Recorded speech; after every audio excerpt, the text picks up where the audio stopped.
અને હવે જોઈએ સમાચારો વિસ્તારપૂર્વક તો ઉત્તરાખંડના ચમોલીમાં વાદળ ફાટવાની ઘટના બની છે। વાદળ ફાટતા થરાલી ગામમાં વિનાશના દ્રશ્યો સામે આવ્યા। ચારેકોર તારાજી જોવા મળી રહી છે। કાટમાળના કારણે ઘર છે અને દુકાનો છે તેને મોટું નુકસાન થયું છે।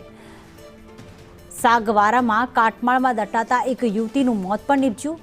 એસડીએમ આવાસ સહિતના ઘરોમાં કાટમાળ ઘૂસી ગયો હતો। અનેક વાહનો પણ કાટમાળ હેઠળ દટાઈ ગયા છે। રાત્રે 12 વાગ્યાથી લોકો રસ્તા પર રહેવા મજબૂર બન્યા। વીજળી ગુલ થતાં લોકો મુશ્કેલીમાં પણ મુકાયા છે અને હજુ પણ અનેક લોકો ફસાયેલા હોવાની શક્યતા વ્યક્ત કરવામાં આવી છે। વાદળ ફાટવાની ઘટના બની અને ત્યારબાદ મુશળધાર વરસાદ કાટમાળ નીચે પડી રહ્યો છે અને વાહન ચાલકોને અહીંયા ભારે હાલાકીનો સામનો કરવો પડી રહ્યો છે।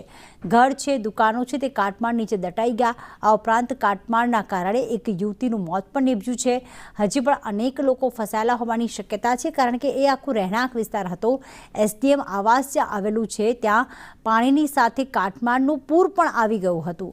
એસડીઆરએફની ટીમની ઘટના સ્થળે બચાવ કામગીરી હજુ પણ યથાવત। સલામતીના ભાગરૂપે શાળાઓ બંધ રાખવા આદેશ કરવામાં આવ્યો છે।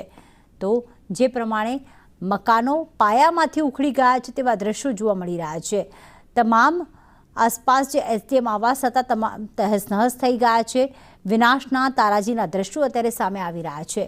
વાદળ ફાટવાની સાથે જ વરસાદ તૂટી પડ્યો અને એની સાથે કાટમાળ પણ આગળ ધસી આવ્યું હતું અને જેના જ કારણે રસ્તા ઉપર માત્ર પથ્થરો જોવા મળી રહ્યો છે। મકાનો છે કે પછી દુકાનો છે તે કાટમાળની નીચે દટાઈ ગયા છે। લોકો પણ ફસાયેલા છે।